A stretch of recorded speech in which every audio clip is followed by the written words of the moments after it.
ஒரு அழகான கிராமம். அந்த கிராமத்தின் பெயர் சுந்தரபுரம்.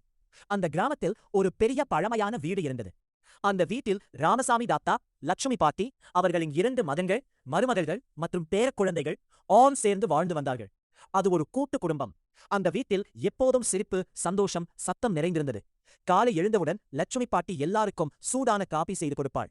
குழந்தைகள் எல்லாம் வீட்டின் முன் விளையாடிக் கொண்டிருப்பார்கள். ஒரு நாள் பெரிய மகன் குமார் சொன்னான், நாம் எல்லாரும் சேர்ந்து வாழத்தால் செலவு அதிகமாகுது. தனியா வீடு போய் வாழலாம்னு நினைக்கிறேன். அதை கேட்ட ராமசாமி தாத்தா அமைதியாக சிரித்தார்.